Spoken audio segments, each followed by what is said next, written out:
মুবারক। দেশ ও দেশের বাইরে সবাইকে জানাচ্ছি কেমন আছেন আপনারা সবাই। আলহামদুলিল্লাহ, আপনাদের দুয়ায় আমরা সবাই ভালো আছি। কুরবানির ঈদ তো চলে গেল, তো ঈদের ভিডিওগুলো যে করা ছিল ওইগুলো দেওয়া হয় নাই। ভাবতেছিলাম যে ঈদের মধ্যে আর কি ভিডিওগুলো দেখবে, সবাই তো আনন্দ করা নিয়ে ব্যস্ত, তার জন্য আর ভিডিও দেওয়া হয় নাই, অনেকটা লেট হয়ে গেছে। তারপরও সবাইকে জানাচ্ছি ঈদ মুবারক। আপনাদের ঈদ কেমন কাটছে জানাবেন, আশা করছি ভালো কাটবে। পরিবারের সাথে ঈদ করার মজাটা অন্যরকম। আমাদের ঈদ আলহামদুলিল্লাহ ভালো কাটছে, প্রবাসের ঈদ যেমন কাটে তা আলহামদুলিল্লাহ সবকিছু মিলে। আজকের ভিডিওটা আমি শুরু করতেছি চাঁদ রাত থেকে।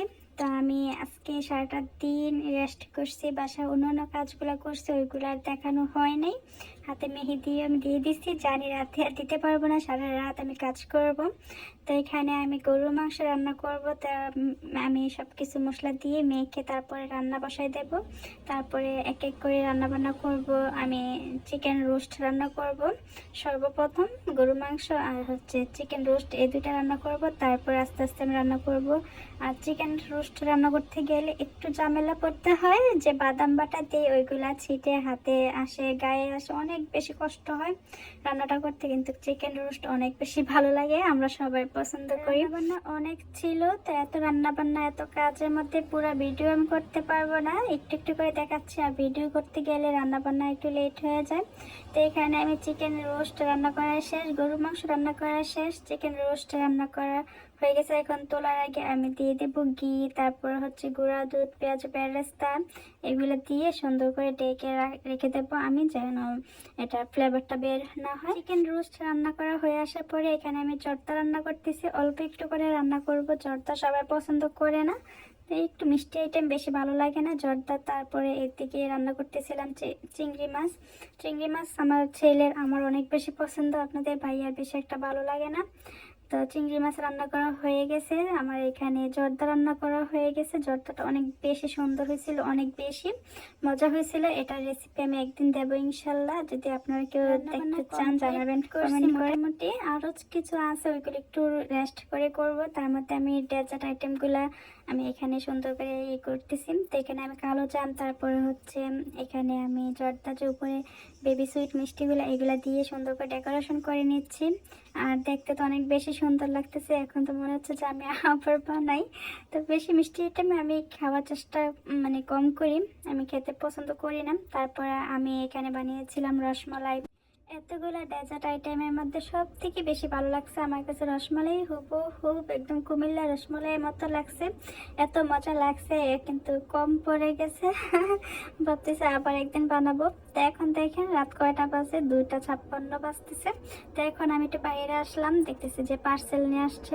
তো দেখেন একদম নিশ্চুপ, এতটা রাতে কেক তো আর জেগে নেই, আমি শুধু রান্নাবান্না করতেছি। কখনো রান্নাবান্না করা হয় না, এই প্রথম। তো একটু অন্যরকম লাগতেছে, ভালোই লাগতেছে, খারাপ লাগতেছে না। জানি না ঈদের দিন মানে সারাটা দিন কি করবো, রাত একটু ঘুমাই নেই, একদমই ঘুমাই নেই। দুইজনে, আপনাদের ভাইয়া আর আমি, আপনাদের ভাইয়া আমার কাছে অনেক হেল্প করছে, আর হয়তো আমি পারতাম না একলা।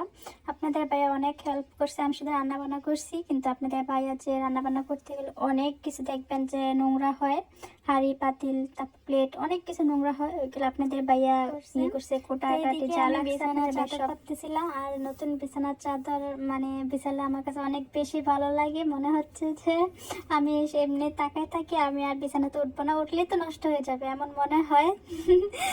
তো ঈদের দিন একটু নতুন সবকিছু নতুন নতুন রাখার চেষ্টা করি। করতে করতে দেখেন কখন যে একদম সকাল হয়ে গেছে, আমি কিন্তু একদম অবাক হয়ে গেছি। রান্না কিন্তু শেষ হয় নাই, এতক্ষণ আমি অন্যান্য কাজগুলো করতেছিলাম। এখন আমি রান্না বান্নার মধ্যে পোলাও করব, কাবাব ভাজবো, তারপরে হচ্ছে সমোসা, ওইগুলা ভাজবো। ভাইয়া খুব তাড়া দিচ্ছিল যে রান্না বান্না শেষ করো, যা একটু একটু আছে না হয়তো আমি রান্না করি। আজকে বলতেছিল যে ঈদের নামাজ 6:30টার দিকে, অন্যান্য সময় 7টার দিকে ছিল, তো আধা ঘন্টা আগে নিয়ে আসছে। এখন যেহেতু দিন বড়, সূর্য তাড়াতাড়ি উঠে যায় তার জন্য। তো আমি এখন রান্না বান্না করতে যাব। তো আমার ইচ্ছা করতেছিল আমার হচ্ছে এখানে থাকি, এত সুন্দর বাইরের ওয়েদারটা, এত সুন্দর বাতাস আসছিল সকালের যে একটা স্নিগ্ধ বাতাস, ওইটা অনেক বেশি ভালো লাগে। তা মনে হচ্ছিল যে আসবো না, ওইখানে থাকি না, আর দাঁড়িয়ে থাকলে হবে না, রান্না বান্না করতে হবে, টাইম আর বেশি নাই। রান্না বান্না শেষ করে গোসল করে রেডি হয়ে তারপর যাবো নামাজে। ঈদের নামাজে আমরা মহিলারা সবাই যাই, সবাই অনেক দূর দূরান্ত থেকে মহিলারা আসে, অনেক বেশি ভালো লাগে, সবার সাথে পরিচয় হয়। বাংলাদেশি না, অন্যান্য মুসলিম কান্ট্রি থেকেও আসে, জাপানিজ মুসলমানও আছে, তো সবার সাথে পরিচয় হয়, আসলে ভালো লাগে। তো এখানে দেখেন আমার রান্না বান্না সবকিছু কমপ্লিট। আর আমার পোলাও রান্না করা পাতিল থেকে হাসাহাসি করবেন না যে অল্প একটু পোলাও এত বড় পাতিলে।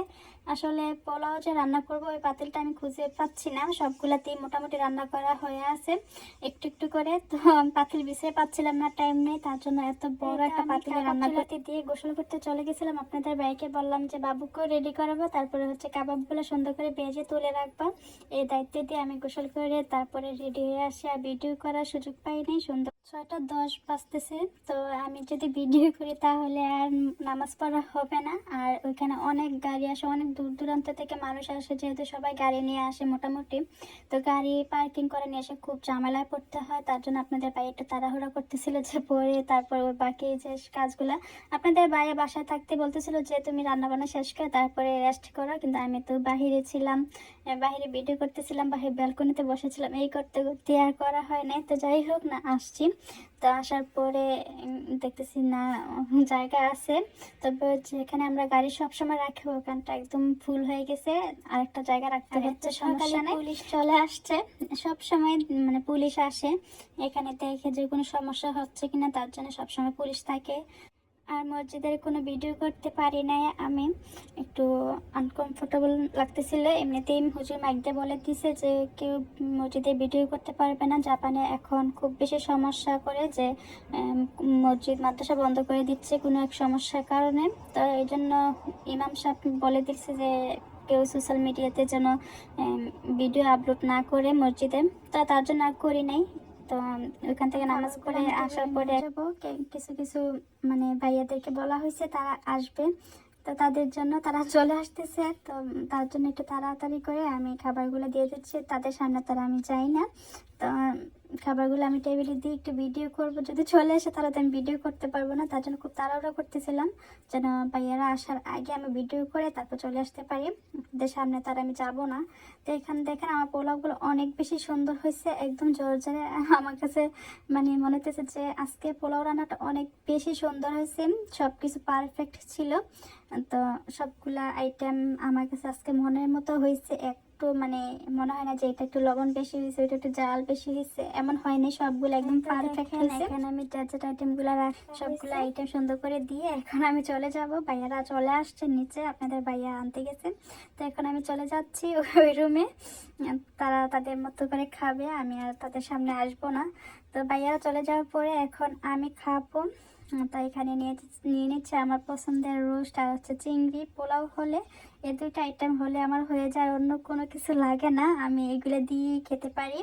আর আমার খাবার লিস্টে যদি একটু চিকেন থাকে বা একটু মাটন একটু বিফ থাকে তাহলে হয়ে যায়, অন্য কিছু লাগে না। আমি মাছ খেতে বেশি একটা পছন্দ করি না, আমার মাংস আইটেম বেশি ভালো লাগে। তো আমার মাংস আইটেম খাওয়ার পরে এত বেশি মজা হয়েছিল, সবাই বলতেছিল যে একদম বিয়ে বাড়ি স্টাইলে রান্না করা হয়েছে, অনেক বেশি মজা হয়েছে। আসলে আমি এত কিছু রান্না করা শিখছি আমার আম্মুর কাছ থেকে, আম্মুকে ফোনে রেখে রেখে আমি রান্না করা শিখছি। আমার সংসার জীবন শুরু হয়েছে 3 বছর, তো আমি 3 বছর ধরে রান্না বান্না করতেছি। সবাই বলে তুমি এত অল্প বয়সে এত কিছু গুছিয়ে রান্না করতে পারো। তো যাই হোক, সবকিছু আমার আম্মুর জন্য, আম্মুকে দেখে দেখে আমি রান্না করতে পারি, এত মানে অনেক কিছু তো রান্না বান্না করতে পারি, সবাইকে রান্না বান্না করে খাওয়া। আমার হাতে রান্না কেমন তারা জানে না, আমার হাতে রান্না একদিনও রান্না করি নাই। জাপানে আসার পরে নিজের কাছে রান্না বান্না করি।